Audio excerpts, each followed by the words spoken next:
So, just a little heads up. We are definitely going through trial and error with the podcast. We filmed this week's episode outside, thinking that the noise cancellation on the headphones that we have would have been enough. But it turns out that a lot of background noise was picked up. The vocals are still pretty clear. We've tried to mitigate the background noise. So, just in case you hear a couple of things in the background, uh, please pay it no mind. I still think this podcast episode is very insightful. I still think you can take something from it, and I still hope that you give it enough of a listen. Thank you. What's perfectly normal at 3 p.m., but gut wrenchingly terrifying at 3 a.m.? You may have guessed it right. It's a phone call from your parent or siblings. Denial, anger, bargaining, depression, acceptance. Those are the 5 stages of grief. And although it may not look like it, I have experienced every single one of those things with every fiber of my being on more than one occasion. And if you know me and you've ever wondered why I'm so resilient, well, it's because grief is my home. Welcome to In Alignment with T, a podcast on all things mental health, where we take a deep dive into the cognitive, social, cultural, and emotional realities of the human experience. On this journey, we will explore the complexities of mental well-being, break down stigmas, address common challenges, share stories of resilience, and provide strategies for self-care and support. At this juncture of my life, this podcast is what it means for me to align for impact. It has always been my calling to be an agent for change, and bringing mental health awareness to my small little corner of the world means so much to me. And I hope that all the other agents for change who have voices that deserve to be heard are inspired to do the same. Today's episode is on something that all of us as humans find very difficult to process. Grief is sudden, grief is heavy, grief is impatient, and grief is unkind. September 2018, I lost my grandfather to cancer. April 2019, I lost my grandmother to a different type of cancer. August 2019, heart failure claimed my mom, and I was only 23. It's like being dumped in a pit of quicksand. The more you fight, the more you struggle, the more aggressively it pulls you back in. But these instances were not my first gripe with grief. I can confidently say that I know about 20 to 30 people who aren't with us anymore, including a childhood friend. May the soul of Selma Denoma rest in perfect peace. I think of you all the time. So what is grief? How do we process it? Who do we go to in our times of need? And how best do we give ourselves grace? I hope that by the end of this episode, you receive the solace that you might have come here looking for. The guests on today's episode are my dear friend Hadiyat and my nephew Josh, who, just like me, lost a parent relatively young. And I hope that with this discussion and the many more discussions to come, that we empower minds, heal hearts, and that bit by bit we dare to transform lives. And with that being said, let's begin. I think I'd like to introduce this topic by first discussing that I'm somebody who's very comfortable with grief. It's something I understood before I got to the age of 10. I come from a very big family, so it's something I've learned to process through learning, but through experience. And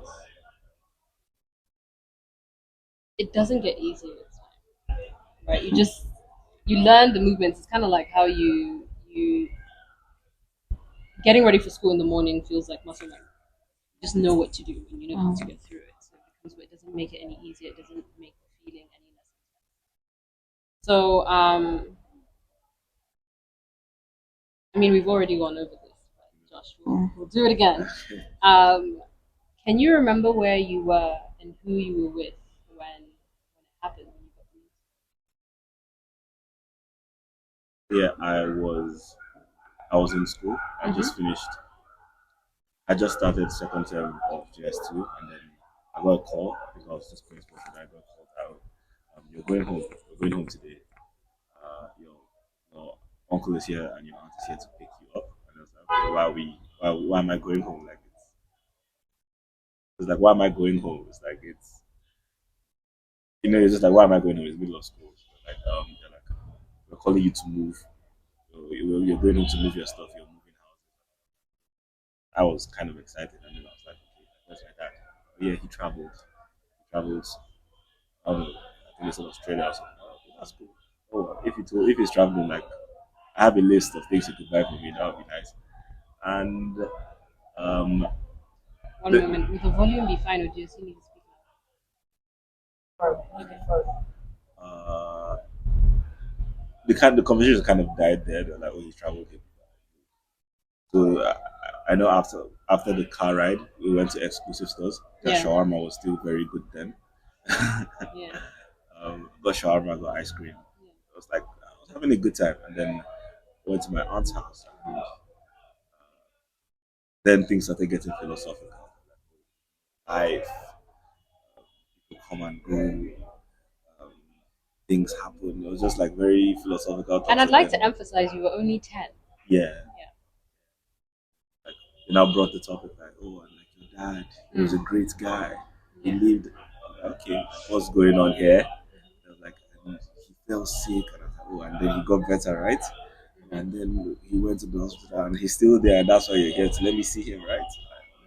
And then he died, and oh shit. And that's kind of how I found out was there at her house. Yeah, got the most fun experience. Yeah. And can you remember how you felt at the time? I was waiting, waiting on morning, and now she met it. You did mention something earlier about how people around you gave you a hard time with how you chose to cry and how you chose to express. But yeah, I know at the funeral and at the wake, Yeah. I think after a while, it was like, okay, you're still crying. Like, don't let people see you cry. Like, man, cut this out. You were 10, Yeah, and there was still a need for you to repress how you 10 plus. felt. So would you say that's our culture's um, attitude towards how men should grieve, or is it more of a cultural? Is it more of a cultural thing or Yeah, like is it a cultural thing? Like is it separate? Is it just generally as a culture we choose to grieve a particular way, or is it something that's in relation to you being a boy and how they would have expected you to grieve as a boy? I think it's a bit of both. Mm. Like as a boy, they're like, okay, like they wouldn't have brought up the whole like don't let them cry, Yeah, wrap it off. yeah, And I think we also touched upon this a little bit, like as a culture as well. yeah. There's that general sense of I think some cultures they actually have like mourning periods. So it's like okay, you have like 21 days, you have like a month. After that, wrap it off, Yeah. at least publicly, and then as far as the public is concerned, you're done. You're done. Yeah. So Hadiyat, do you remember where you were? Because your experience is different. You lost your dad at 17, and then you lost your mom more recently. And so I guess you would have to give us a perspective on both experiences and where you were, how you felt, who you were with when you I didn't receive the news. I was there for both of them happening. My dad died while at home. It was quiet. He was just alone in his room. He went to the bathroom, he fell, and that was it. He was taken to the hospital, but still, he died before he got there. So it all happened right there. And for my mom, I was a caregiver in the hospital. So I was present for both. I didn't hear from a third party or anything. But for my dad, it was in both cases, I had things to do. In the case of my dad, my mom had to go back home. I, on the other hand, had to go withdraw money that they were going to use for the burial. So it wasn't like you get to sit down and cry. For my mom, the next thing that was in my mind was, okay, she's a Muslim. She needs to be buried today. It's already afternoon. Who do I call? What do I do? I need to fulfill all her wishes for her right now. So there was no time to sit down to say, I want to cry about it Mm. or anything. I just had to be in action both times. And I think after my dad, I think I got used to when a calamity is happening, being calm, going through it. Then it's after everything has subsided, mellowed down, that's when you really start to feel like something is happening. When you're left alone with yourself, you really start to feel like something is happening. Then, like, okay, everything will be a blur initially. You might not even remember what you did or what you said. Yours is just you see people come up to you and be like, "Oh, you really handled this well. You're really strong," and I'm like, I didn't know what was happening half of the time. You're being praised for how well you can repress. That is never a good thing. I had to do it. If I should sit down and start crying, then who was going to do what I was supposed to do? Mm-hmm. I already had people thinking they could make decisions for me because I was a female and I didn't know what to do for my mom. And that was just at the back of my head. I know better what my mom wanted her end to be like. If I should leave it in the hands of someone else, I am going to regret And this. you also did mention that your mother converted and that people were trying to give her a different type of burial than what she had chosen. Exactly. It was, I already saw the disrespect right from when she was ill already. After having changed her name, they stopped calling her by her title, went back to calling her by her birth name, even before she was gone. So I was really like, I want this to go the way she imagines it will go. So yes, I did have support. Not in the immediate environment, no. I did have support. Like I called my brother and he was like, don't worry, I'll take care of things on the mocks and the grave sites. Yeah. Just handle the hospital and make sure she gets there. Yeah. But the immediate environment, it was people that understood. Like she has Muslim cousins. It was people they that understood what was supposed to happen, that came and got people moving. Yes. Like, okay, they need to leave now. You guys should not just stand around. Help them get their things together and all. And because they were just standing, and I remember my uncle trying to make. I was telling my sister, okay, this was the calls I've made. This is who is coming. This is what you have to do for me. And like I remember an uncle of mine trying to like talk over me, like he was making an arrangement, and I just ignored him and continued speaking to my sister. I knew for a fact that he couldn't take her out of there without me. And the next thing I heard was, "Would you keep quiet? I'm talking." I'm like, what?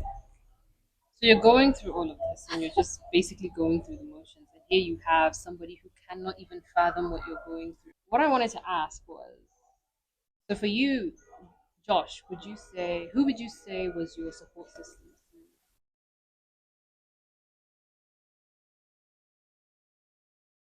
At first, I would say my brother, but we were kind of going through it together at the time. But it was very rapid because like you're out of school, you're very your dad, you're back in school. So in terms of like a support system, I think I had to rely on my friends and Yeah. I'd say like roomhead, Yeah. like roommates, and just because I mean they're the ones that would have like the most proximity to you. Yeah. And then also like they're not really well equipped to handle that. If you're 10, the next person is probably 12 or 13. So like Yeah.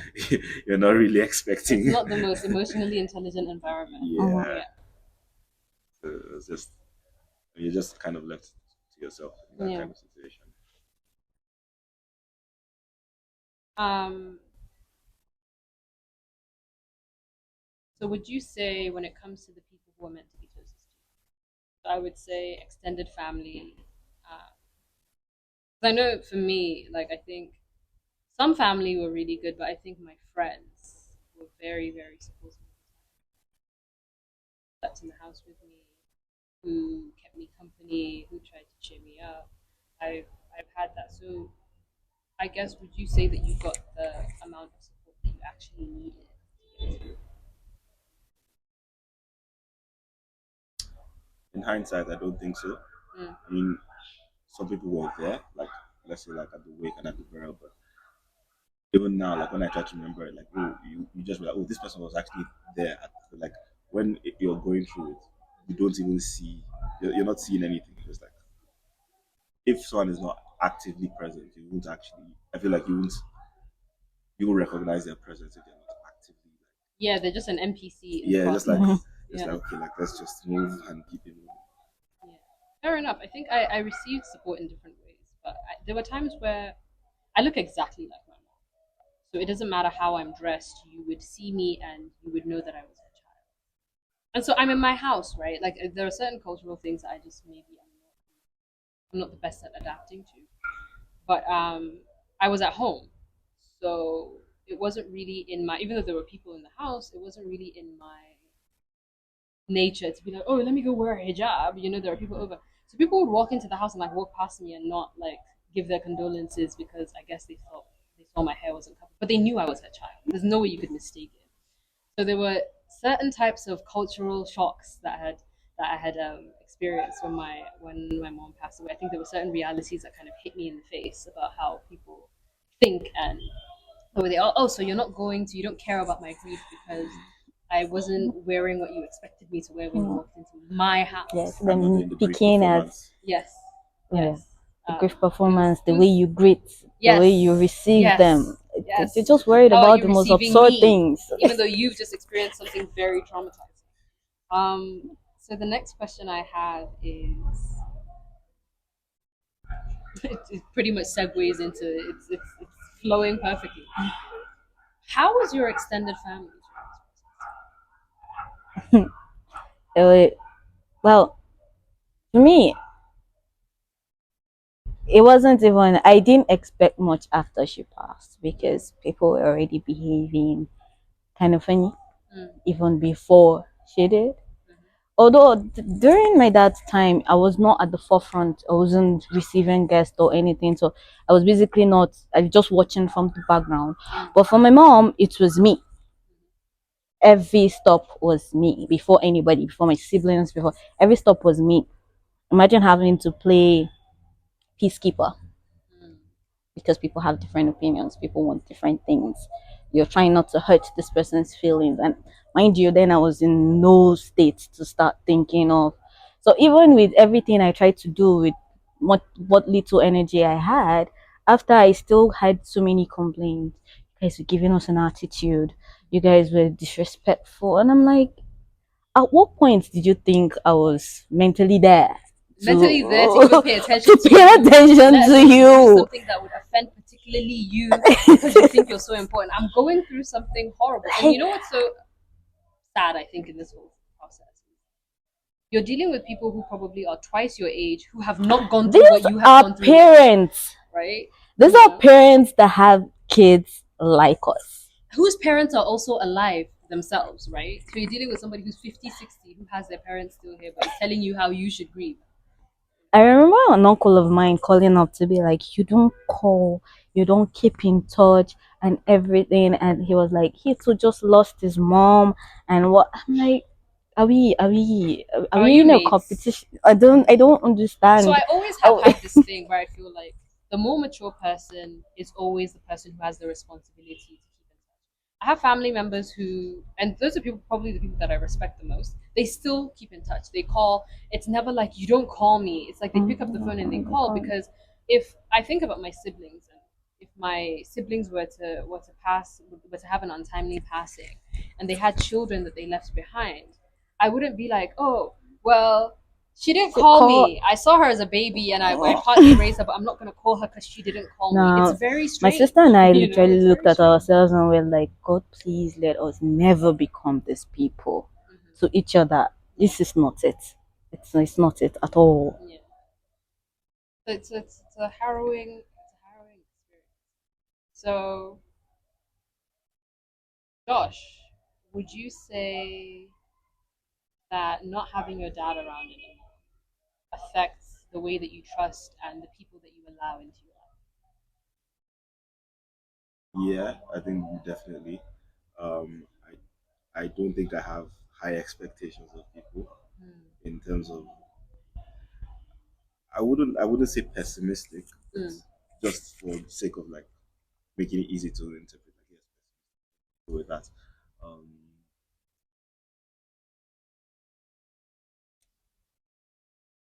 I have a common saying, I'm like, hell is a bottomless pit.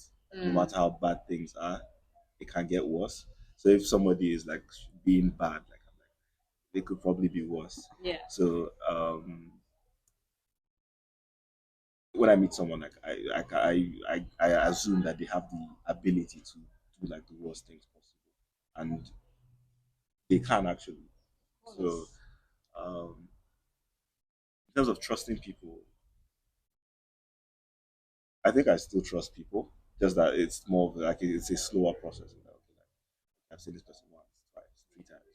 Checking the temperature, just dipping your Yeah, toe, just bit by bit. and then oh, they said they behaved like this regarding this situation. Like, okay, and I think it's also good to know your values, like what you value as a person. So I think as I've gotten older, it's easier to filter.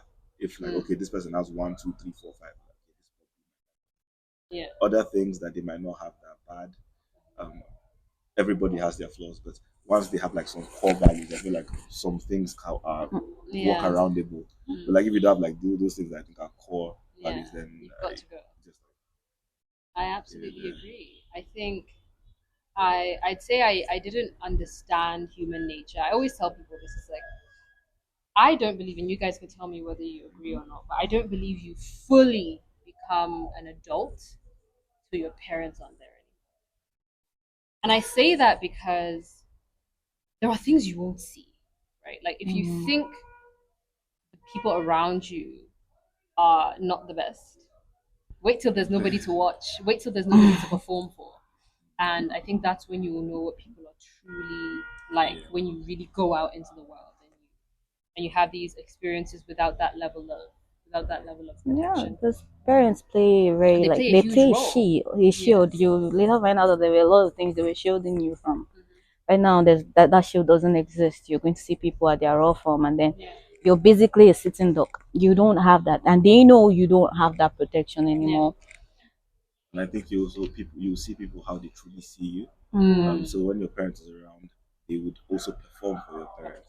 Like I think something that came to light like after my dad died, I was like, okay, a lot of people probably thought that he was spoiling us, or it was like, oh, he was treating children too nicely. Because I remember the next term after he died, um, I think I just got my brother had just gotten a phone book, and then an aunt just came out, why are you using yours when his one has not arrived? Seized it both and then seized my PSP and just seized everything and just locked it in my dad's room, and like we're just there looking at each other like, okay, like what are we going to do now? Like it's a break. It's like you and I think for yours, I think the reason why I like Hound so much is because I mentioned this earlier when we were just having a bit of a read through, and it was that when I think about my experience, I was 23, and I'm like, people aren't very nice, but when you look at a child, when you look at a child and you can see how people would respond to a child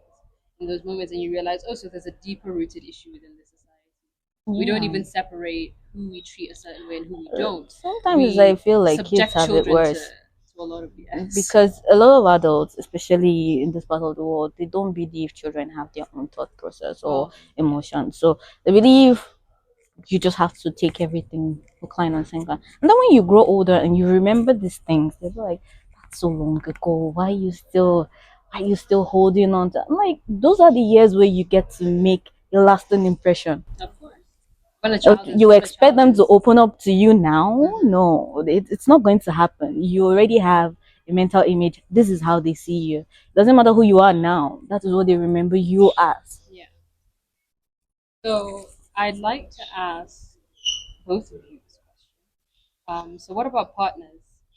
Would you say that not having a parent in your life anymore affects what you seek in a future and current partner? Who'd like to go first? I think maybe I'll go first. Oh, okay, great. I think, and it's not like obviously like I'm not trying to diss anyone that has parents. Like that's a weird thing to do. But I would say I feel like I have a similar perspective on this. Like I'm not dissing people with parents. Like obviously we're dissing with parents. Like, I think people who've lost parents, like there's a certain they get it. Yeah, and you're more grounded in reality. Like this thing that like everything seems fine to you, but like this and things will change. Yes. Because I'd like to add to that before you Yeah. continue. Because we live in a culture where, and I think I've spoken to multiple different people about this. We live in a culture where people rely on their parents too much. But what are you gonna do when daddy isn't here anymore? What are you gonna do when mommy isn't here anymore? You know, like what do you do? Right? You're kind of Do forced to be you have a independent. sense of, are you enmeshed, or do you have a sense of individuality away from them? Right? Because this world is not what you think it is. And that's why I always say the adult thing, right? If you don't have that separation and you've never gone through a time in your life, even if it's not a complete separation, you've never gone through a time in your life where you went it alone, who are you going to fall back on? Without the safety net. Without the safety net, what do you do? Right? A lot of people rely on this, whether it's finances, emotional, mental. What do you do when they're not there anymore? So I think there is a groundedness that you have when you experience these things. And so that's what I mean by like being grounded in reality. I think for some of us that have experienced this, is like we know, bruh, it's like the rug is being taken from under your feet. I always describe it to people. I'm like, losing a parent is like living without an organ. Right? It's kind of like you're just moving through life, and sometimes you're on autopilot, and you might make a lot of bad decisions along the way, right? In order to soothe whatever it is that you're going through. But it's like living without parts, right? And I think you look at life and you're like, okay, this is what people are really like. This is what I'm going to have to experience. This is what I have to do to get to where I need to go. And not everybody has that experience. But yeah, what you were saying about being grounded. And like I was going to add, like almost everybody I talk to that has like lost a parent, they have that, they say that same thing of understanding human nature. Like you just like, okay, like this is how people are, and that's just how it is.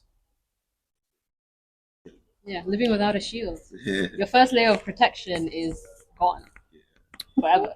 For me, as a female, I think after losing my dad, people saw us as females, people saw us as basically a liability.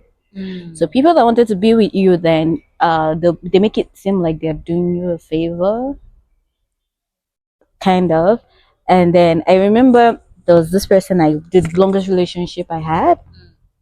I met his mom and everything, and she was asking about my family and everything. And when I said my dad was no more, I had three siblings, two younger ones, and my dad is no more. The first thing she said was, "Oh, he has his work cut out for him then."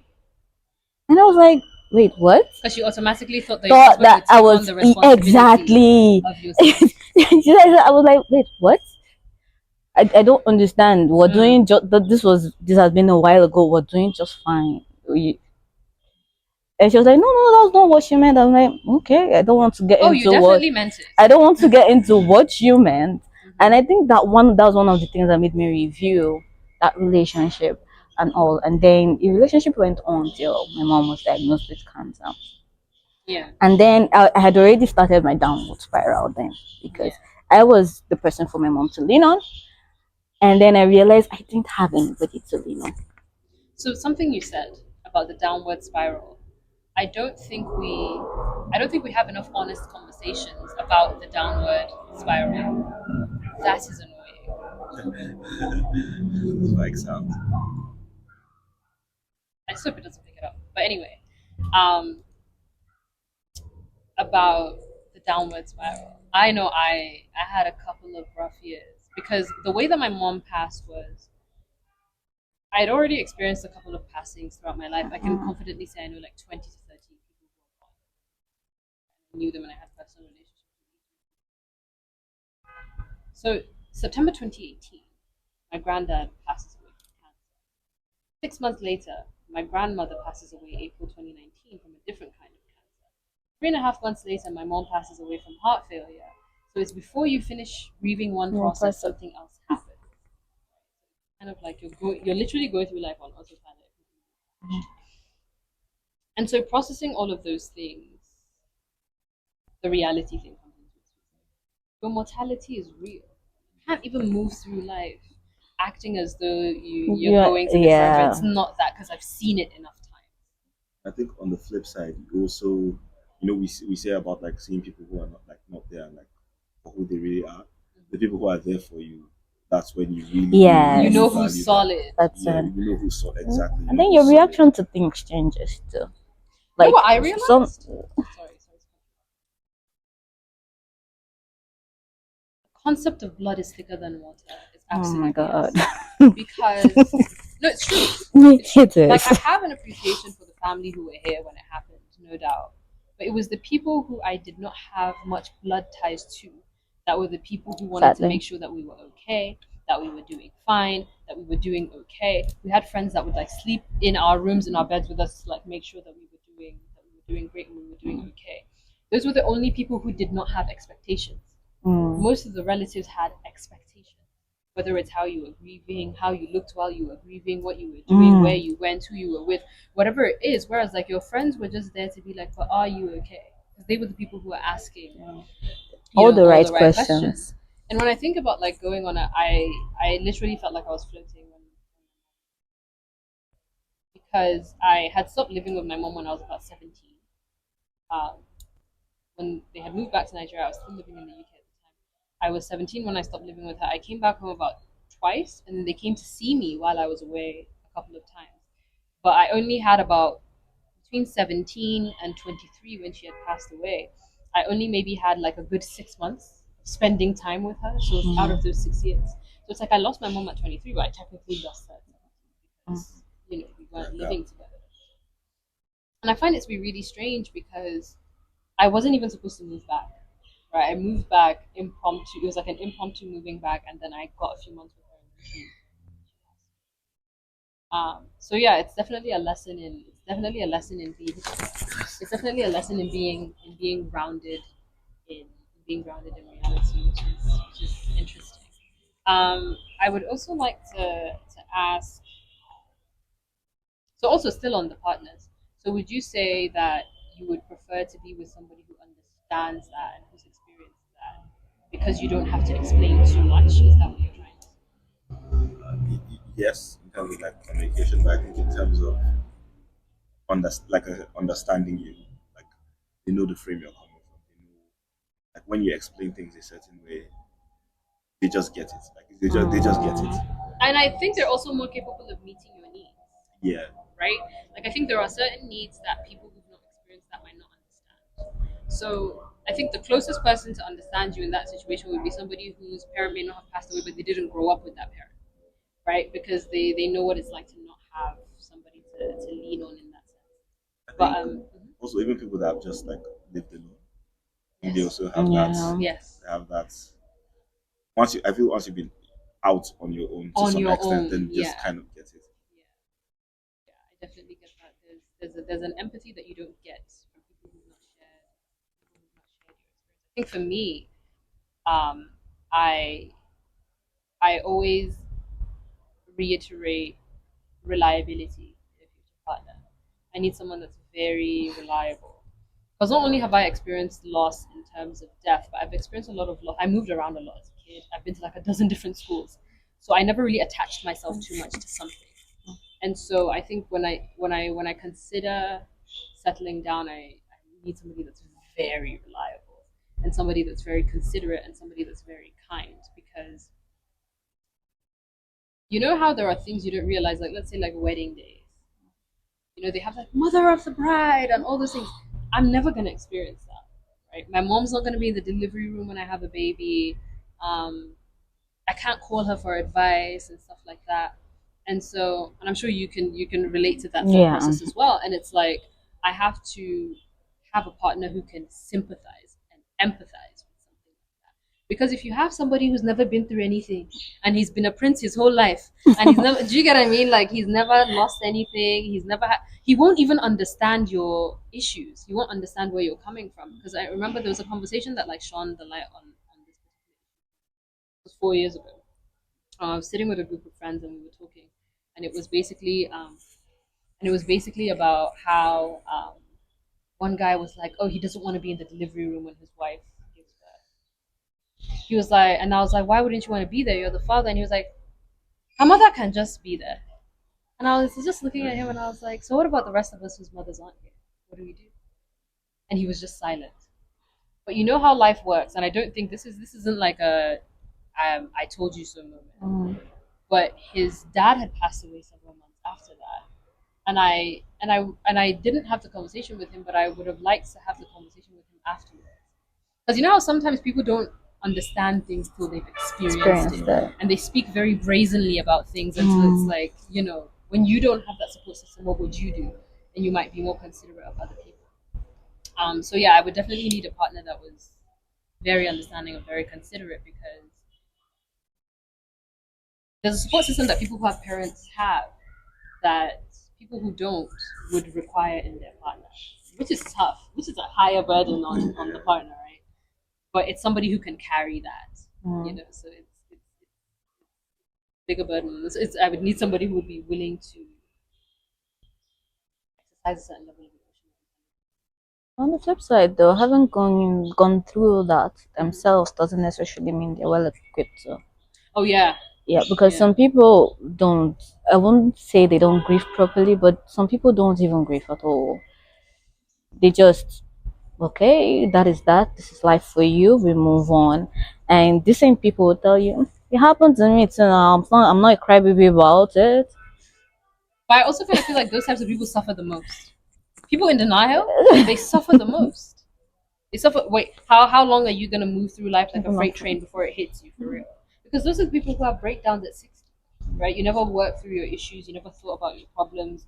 You never went to somebody. You never sought help. You never spoke to anybody about. You just kept moving through life like a freight train, and then you crash. This is a different conversation, but I feel like this is where a lot of cancers come from: repression and holding things within your system. But that's a topic for another day.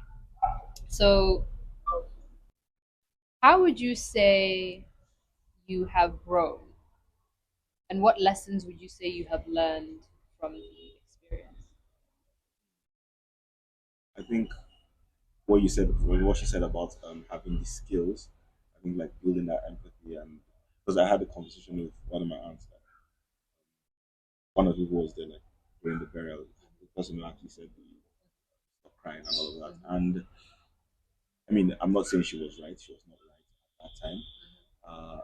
But her explaining it from her point of view, I was able to understand like how she was going through it, and clearly she wasn't well like because she kept describing it as she was going to work one day and they just told her your brother is dead, solve everything now. And he was like the big brother for everyone. So even for her to, she, I think obviously as a child I felt like okay, I needed more from you then, but then like as an adult now seeing how she was going through it, I'm like I think she would have been if she had the skills to deal with that or like just I'm struggling to define You it. have empathy for her in a sense that if she had the right tools, she would have been able to support you better, but she didn't because she was also going through losing her brother. Yeah, and I don't think like her not being able to support herself kind of caused like the ripple effect on everybody else.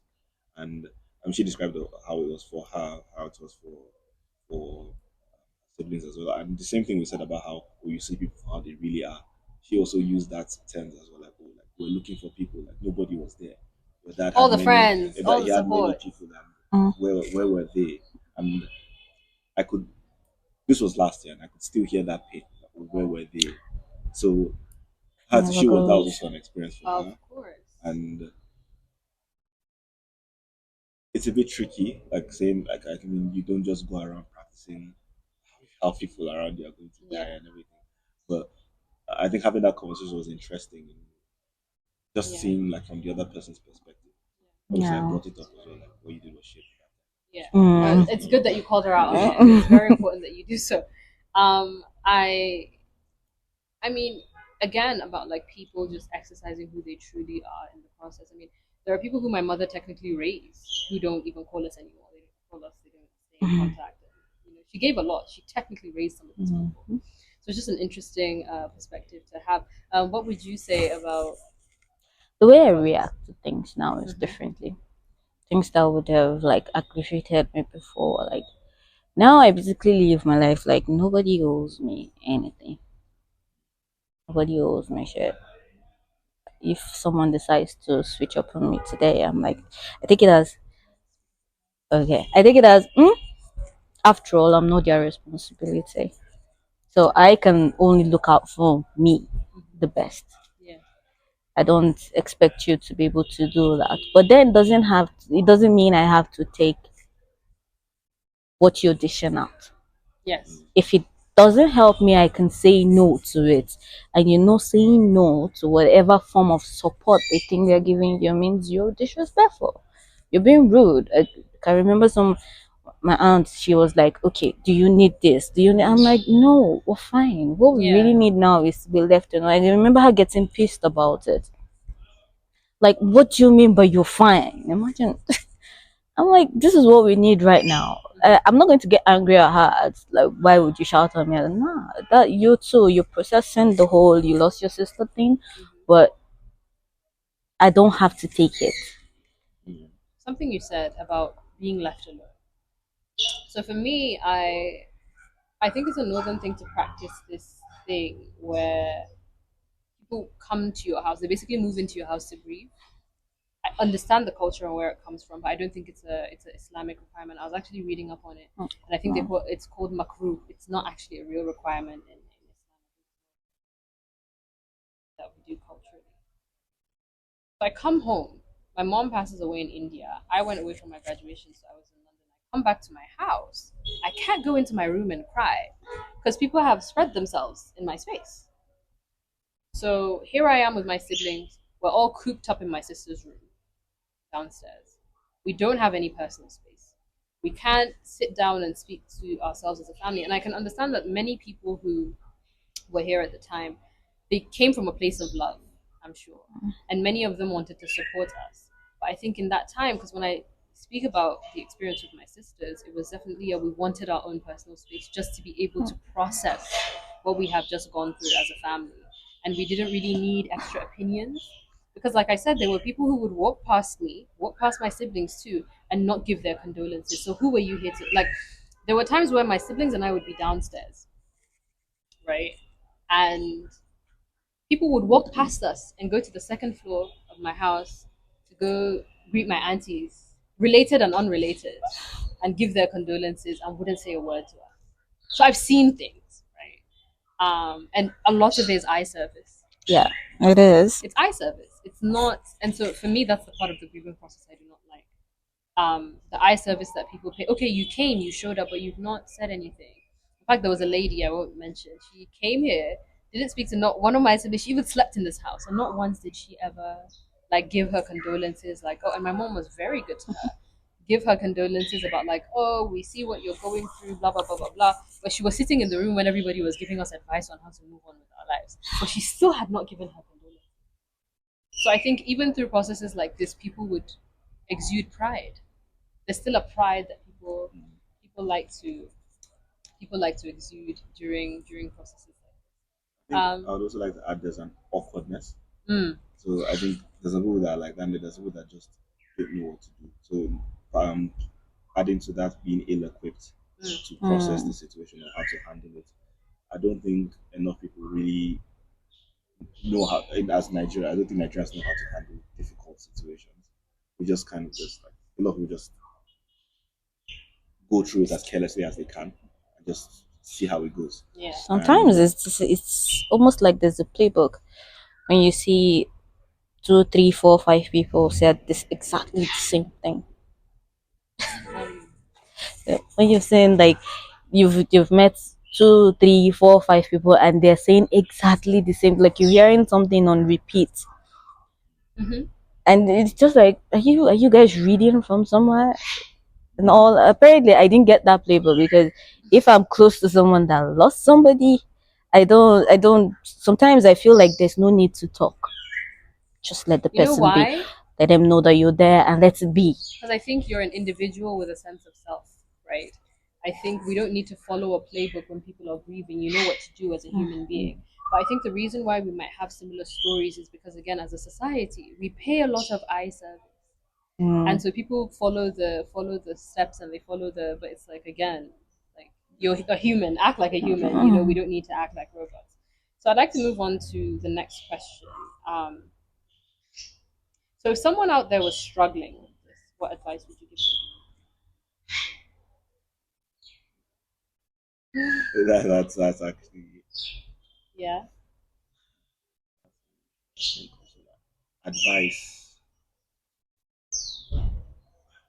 Has something helped you in the process that you think could help somebody else? I think it's just like one step at a time. Mm. Just put one fruit in front of the other. It's going to be hard. It's Mm. going to feel like hell. Um, but with time, like the next steps get better and they get easier. So it's just like I don't think there's any advice that I would give that would. It's going to be a terrible situation, regardless. I'm not just that. My advice might sound depressing, but not just that day. It's going to be a next shit year, like five Mm. years, 10 years. Mhm. It's not going to go away completely. There's going to be pain. So it's. I mean, if it's a parent now, that is your parent. Yeah. So like you can see people who lost their parents 30 years ago still crying Oh, about it. of And course. Yeah. It so never it's ends. it's not going to go away because Yeah. they are fundamental to you. They meant a lot to you. But I think just putting like at least for that initial phase, just like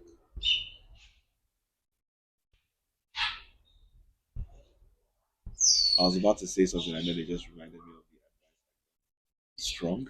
But that's not really helpful advice Mm-mm. because if you just say be strong, it's like okay, how will Mm. I be strong? But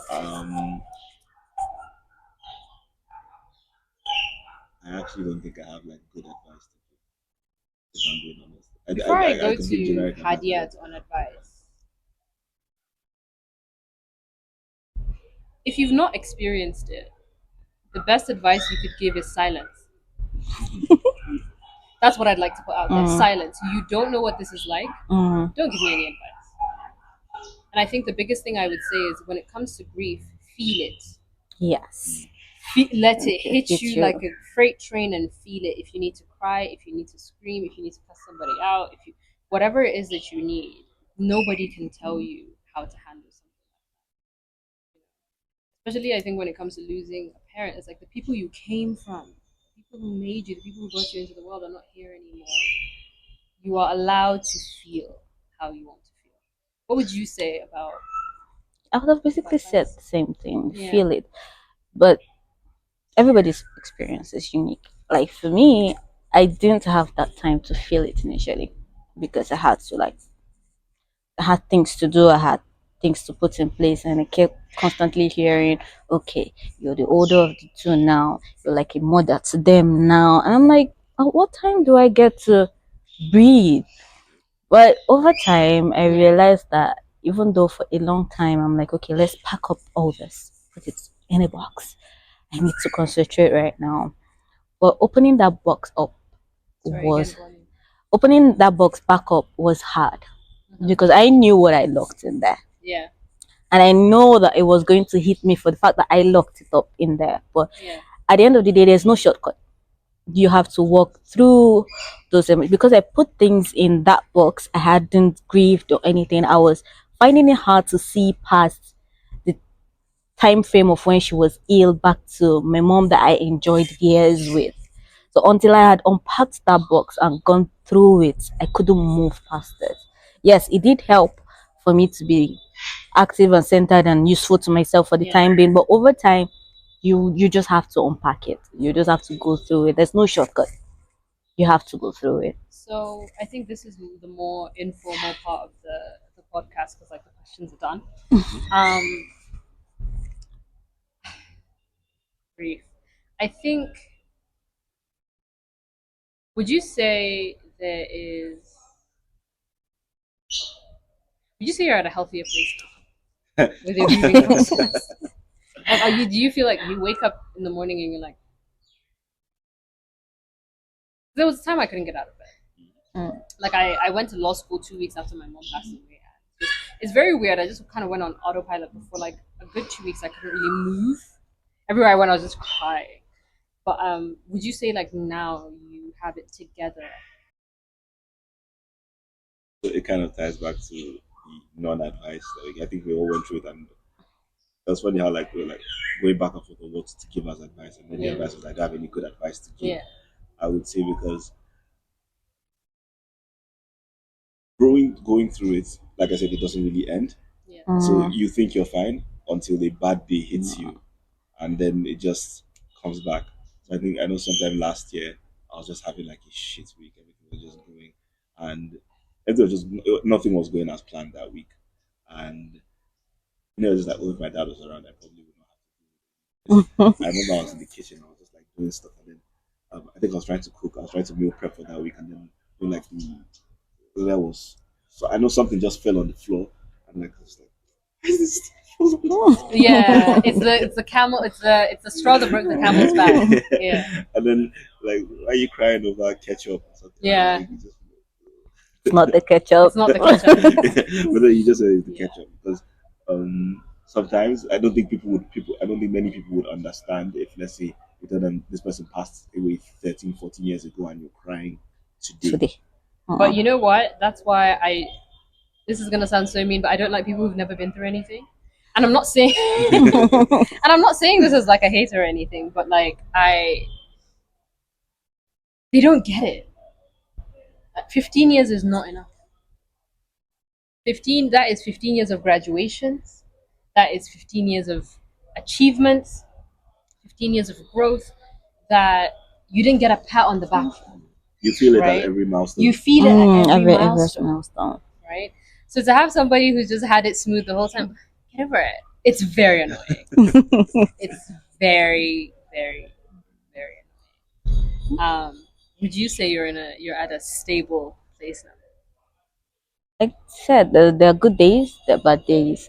There are days where I have happy memories. There are days where I'm like, no.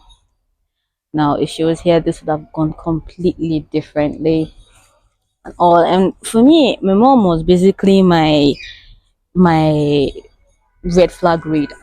Yeah. She could just see a person or a situation and be like, no, I have a bad feeling about this. And when she tells you that, run. Because she was always right. She is always right.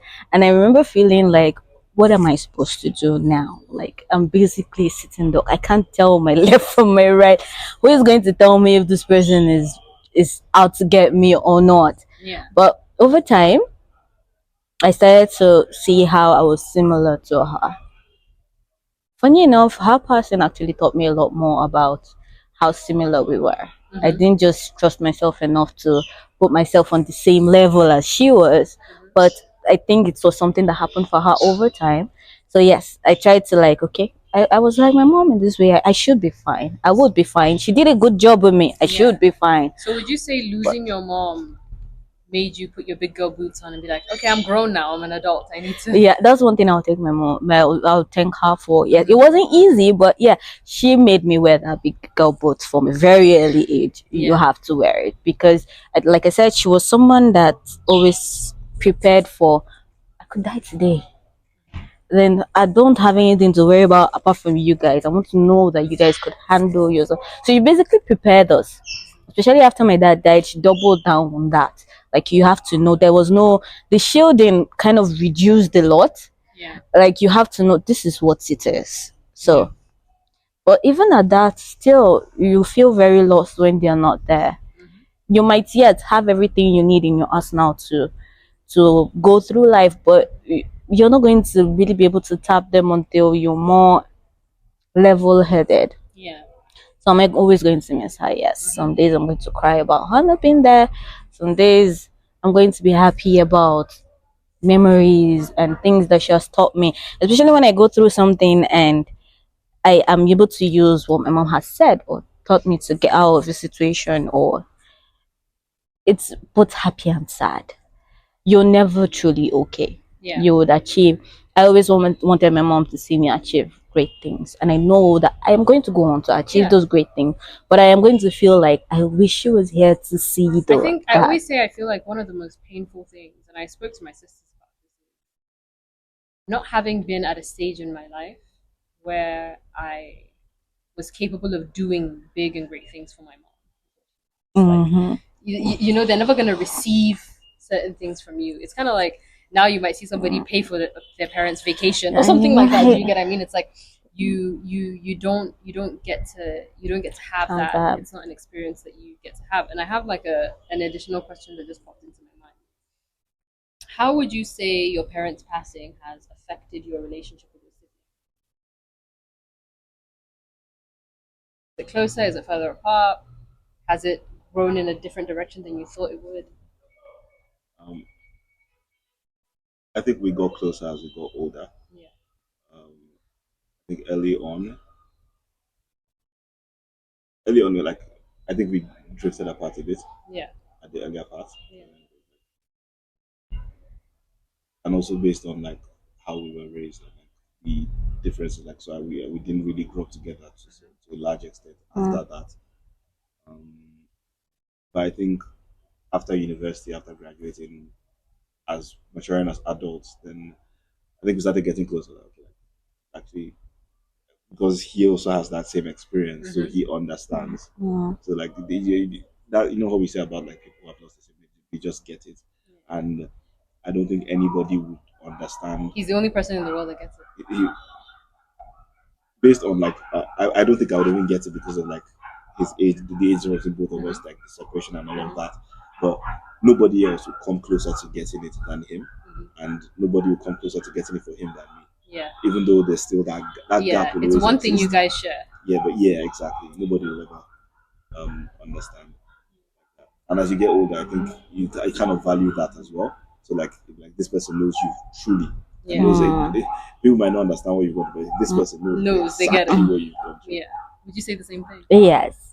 We really did grow closer, especially between I and my immediate younger one. We did grow very close up because even during my mom's time, it was just the both of us in the hospital with her. Yeah. We're both her caretaker, so we like went through everything together. Yes. There were times where we had to play good cop, bad cop, keep the peace, and she like wrecks everywhere. So now, even before she even says, "This is what I'm going to do," or "This is what I'm thinking," I get it. Yeah. We've stayed awake too many nights together and everything. I get where she's coming from. She also gets where I'm coming from. So yes, we did go closer. I think I got to see a different side of my siblings after my mother. And I think one of the things I could say I'm very proud of is that I watched them grow. I don't even think they would become the people that they are today if we didn't go through that process together. I've seen them become more individual. I've seen their character evolve. And I've watched my own character evolve. But I definitely do think it's something that brought us closer together. Because again, they're the only people in the world who could even fathom, because you lost the same person in the same capacity, because you share that person equally with these people. So it's definitely been a very interesting process. But after my mom passed away, because you know how like growing up you might have tiffs with your siblings. And I saw my siblings as the blessings my mother left behind. Right, and I couldn't imagine what the experience would be like if I didn't have them, and and their support through that process.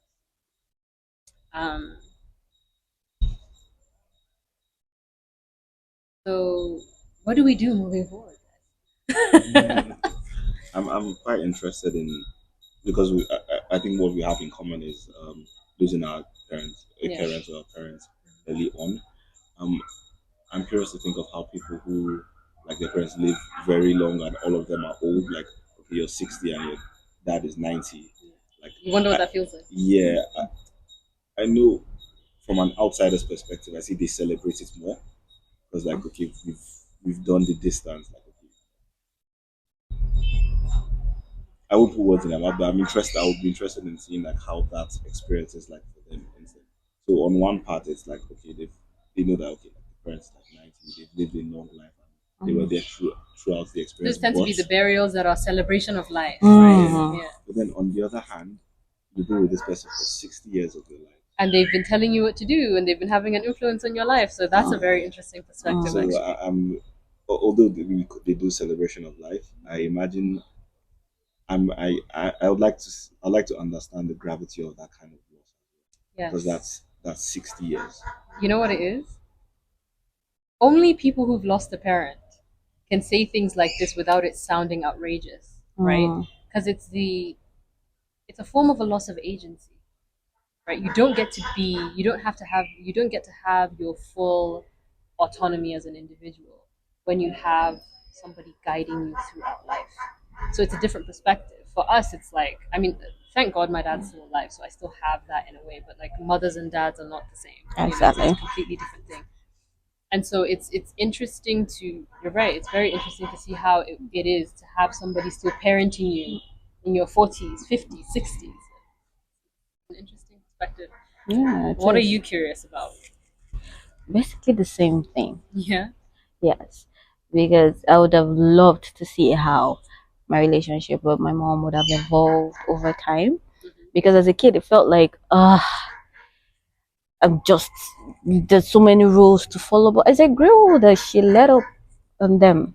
Yeah. As I grew older, so Yeah, I she would got have, looser with the rules. yes, I would have loved to see, You guys become best friends over time. yes, I would have loved to see how that she even not just trusted me to make decisions, but encouraged me to do so on my own. Yeah. Like, I don't want to interfere with, but I'm here. Yes, it's with someone that has a good relationship with their parents and they live for a very long time. I'd like to know what it's like. And from what I've heard from some people, no matter how old you get, no matter how old your parents You're still get, their baby.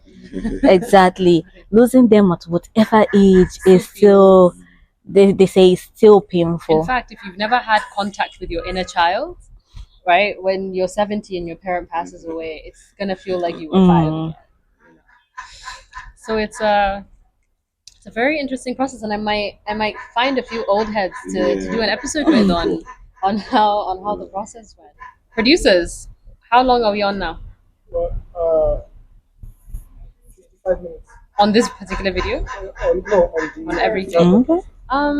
What else? I think we can just free flow the conversation because in all honesty, I think I've gotten everything that I need to Okay. get from this conversation. It's been lovely. But is there anything else you guys would like to add? Already. Yeah? What about you, Josh? I feel like I still have something about me trying to process it. You're trying to process it? Like, That's like, fine. Yeah.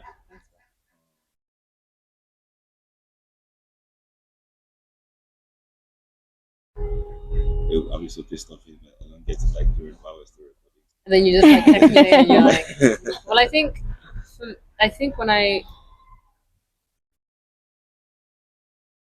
because I feel like this particular episode is a form of support for people who have been through it. Just so you know, like you're not going crazy. The experience is very similar across the board. For some people got support, some people didn't get enough support. But I think there's also another side of it for the people who've not gone through it yet. And I think for those people, it's okay to lean on others. I think that's the message I'm trying to. Not in every instance you will have the support that you need, but it's okay, right? When these things do happen, that you lean on other people. You can't be an island. I don't think you should isolate yourself. I think you should go to the people who've been through it so that they can help you with it. But it's not going to be easy.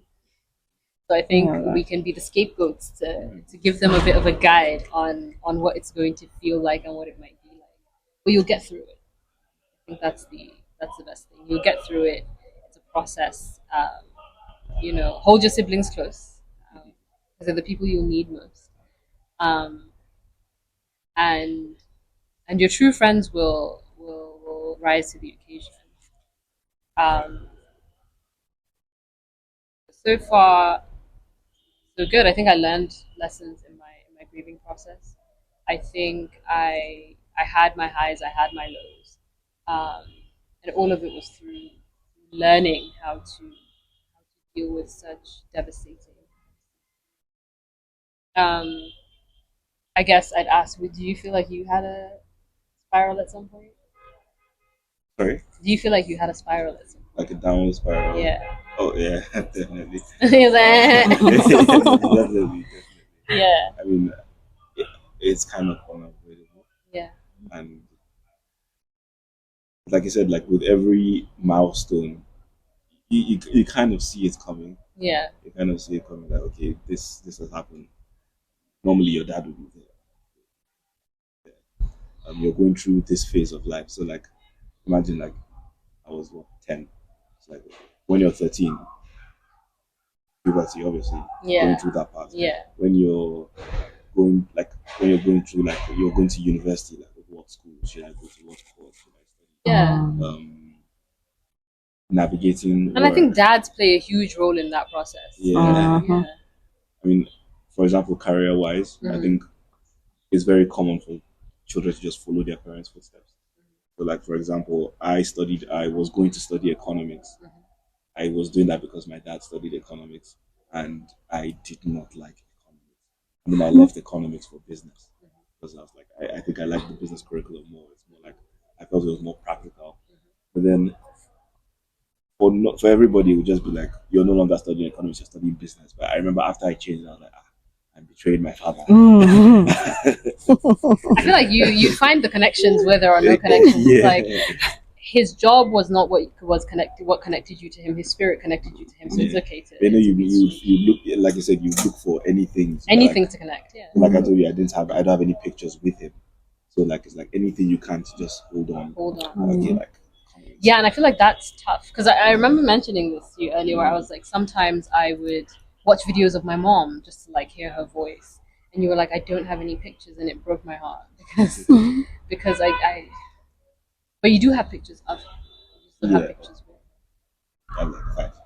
Yeah. He did not like pictures. So Fair enough.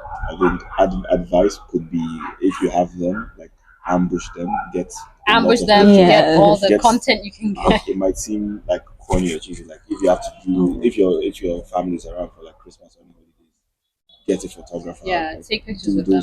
You don't have to put it in a frame and put it around the house. But have it and video as well. Would you say you had a downward spiral or a moment of depression that came? The depression, yes, the depression was there, and depression was for me because depression started way before when she was sick already.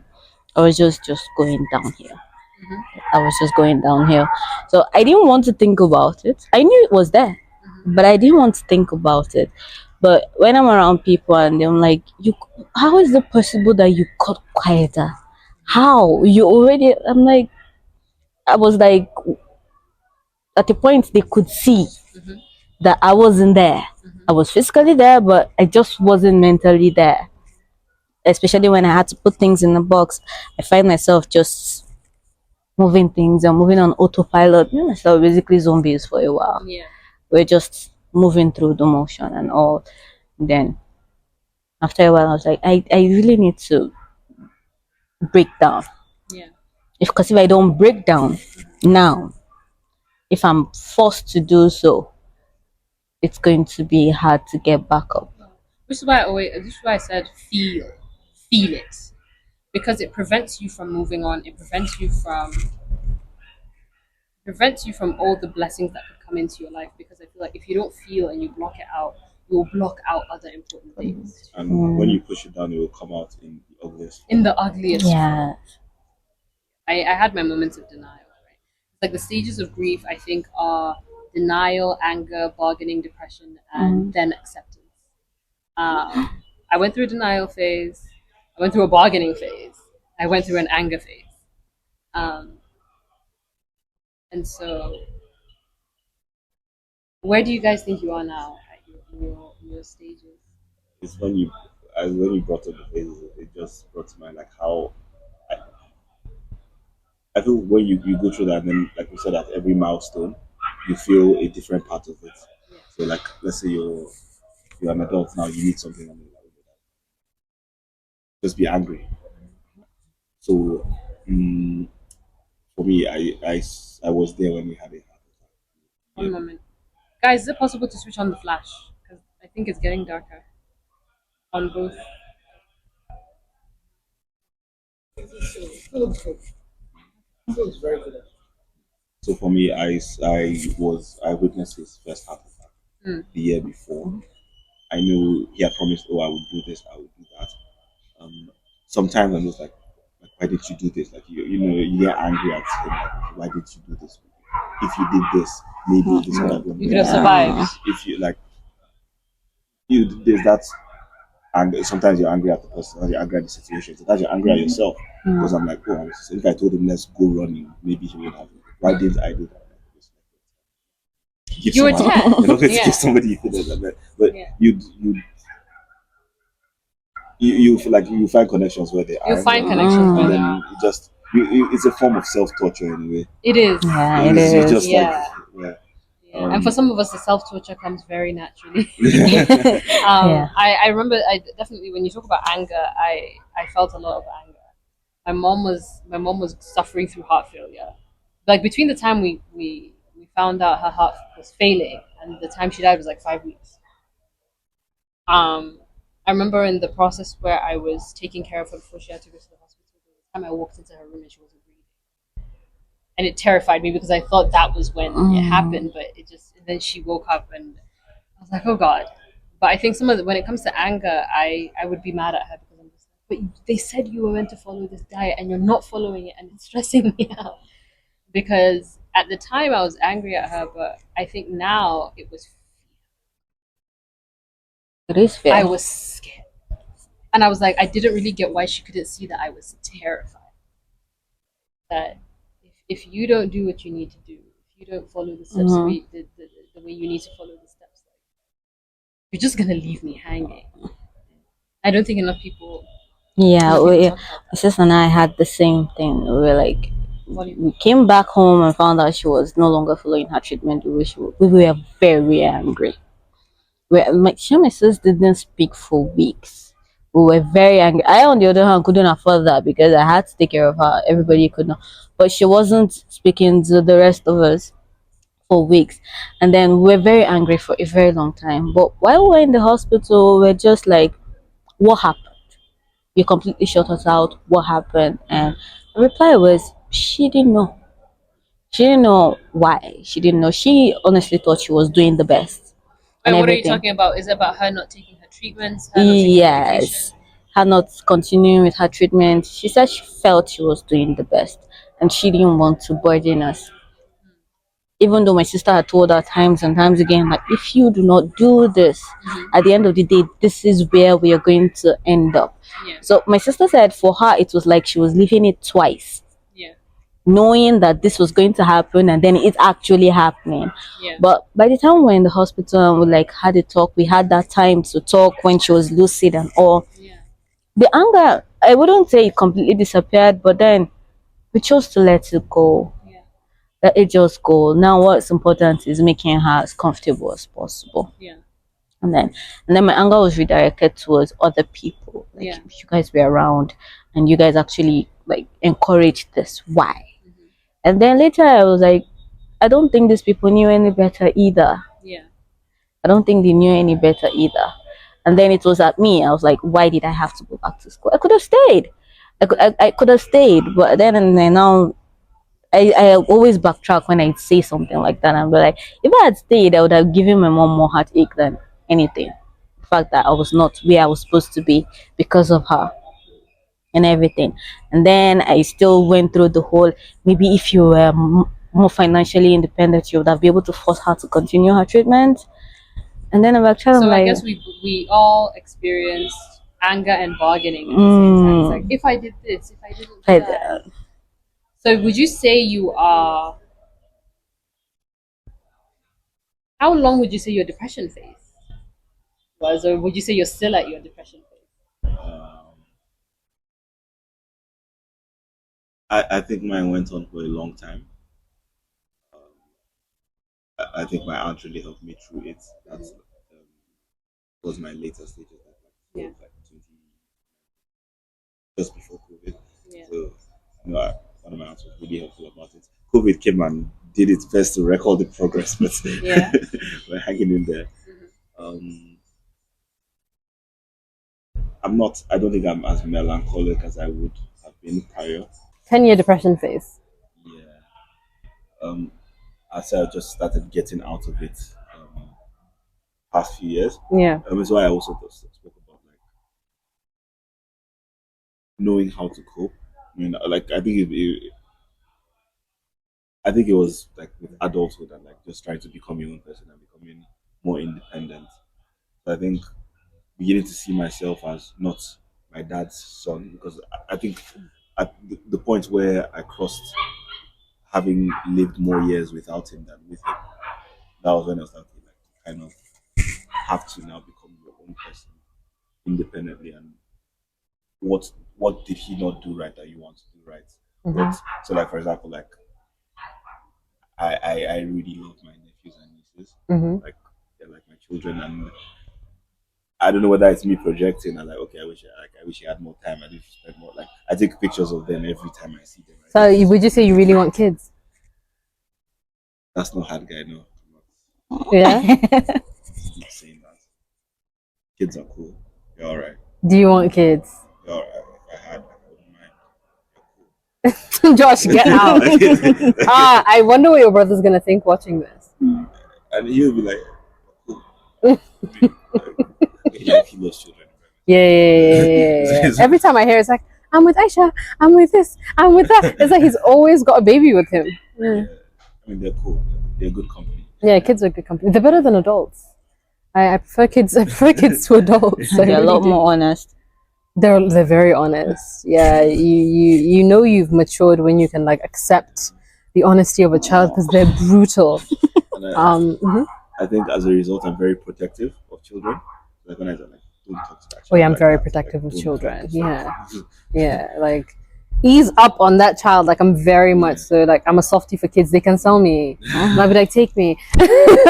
Yeah. I think that is like obviously not be too soft that you just like spoil them. Like, No, of always course. like even if you're disciplining, like, I might spoil kids. I don't know. Mm.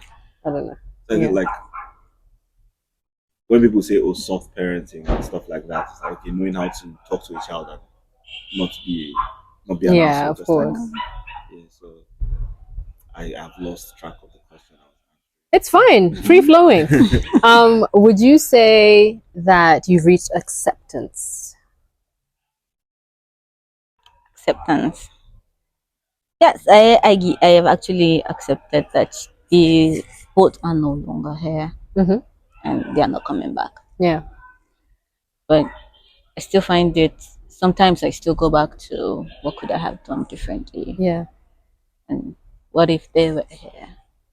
What if it even goes into the subconscious for you? For a very long time, I spoke about my mom like she was still here. You know, I then wondered how it was easy for people to switch to was and talking about somebody that has passed, because I didn't even catch it on time. It was later on, about after a year, that if I'm talking, I realized that if I'm talking about my mama, I'll be like, oh, she's this and she's that, and someone was not like, oh, okay, so you'll be going back home now, you meet mom, and I'm like, what? Oh, my mom is late, and I'm like, you don't talk about your mom like she is late, and I'm like, maybe because in my mind she's still with me you in every way. Yeah. And all, but with the depression thing, it's still something I'm working on currently, because I can easily just find myself staring off into space for no reason. Yeah. I'll just be lost in thought. Yeah. Makes And sense. Makes sense. I have to catch myself most times. Be like, okay, you need to come back. So here and now, imagining things going differently, it's not going to help you. Yeah. What do you do with your situation now? And it affects a lot of choices I make. Is mom going to be proud of this? Is this something? Because I've always tried to be presenting in a way where even if someone sees me outside and come home and be like, I saw this one doing this one outside, but it will still be like, okay, that's her. Yeah, and your mom wouldn't have an issue with exactly you. Me being me. So even though she's no longer here, I never really had the urge to like, okay, I'm free to do something else now or anything.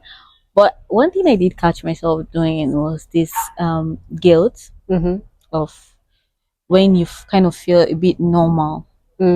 You're trying to heal, and then you feel bad for not still being in that state. Exactly. You're trying to heal, and then you're starting to feel a little like your old self, and you're like, is this okay? I'd like to actually even segue off of that. So I remember there was a time where I was definitely all over the place when it happened, and somebody made a comment about why I would post on Instagram when my mom just passed away.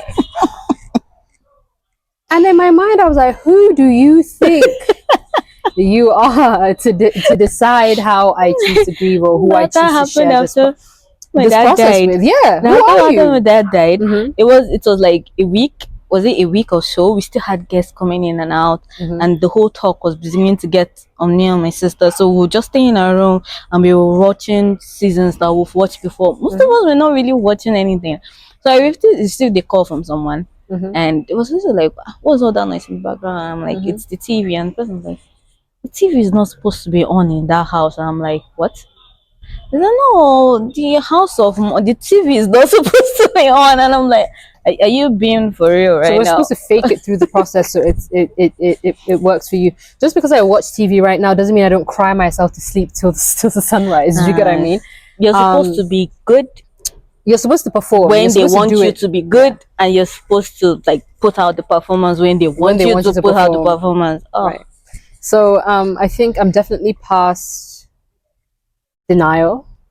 I'm past anger. I'm past bargaining. But I would say that I still ebb and flow between acceptance and what's that last one? Acceptance and depression. Yeah, I think I go through both. I could go like a good 6 months and I'm solid. Something happens and then it's like a week of, ugh, I can't get out of bed, you know? And so I think that's where I struggle now. It's that I have come to a realization that I will go into certain emotional and mental states that certain people won't understand, right? Which is why I pride myself in keeping people from different walks of life and different experiences around me, because it allows you to pull from those experiences. And having people around you who've gone through something very similar is very helpful in that process, because I have good days and I have bad days, but it's really, really, really tough. So I would say, yeah, I ebb and flow between the two, and I don't know if I'm ever going to get out of that phase, right? Because it's something you're living. It's like grief is alive. Like it has a soul of its own. It's not. You know, it's the best way to like explain it. It's alive and it thrives, and so it's not something that you can just get rid of. And I don't think it's ever something you get through completely. And so maybe there will be a time in my life where I get to the point where it's acceptance and small glimmers of depression, and the depression doesn't last as long, or the feeling of losing something so heavily isn't there anymore. Guys, it's been real. I'm very grateful to both of you for being on this episode. I think you guys have given me an insight. I think with you, the insight that you've provided is that you were really young, right? And you've given us the insight of what it's like to be a young man losing a young boy, having lost your dad. And I think for you, you lost both parents at different stages of your life. And I'm very grateful that you chose to share with the world what that looked like. And yeah, so just so everybody out there knows that you're not alone, and you should rely on the people that are available and the people who are there for you, because you will need them when the time comes. And thank you very much for listening to us today. Please like, comment, share, subscribe. We will have the visuals up on YouTube. Some visuals will be up on Twitter, Instagram, TikTok. The audio will be on Spotify, and we'll have some audio on Apple Podcasts as well. Thank you so much for listening, and it's a wrap, guys. Thanks.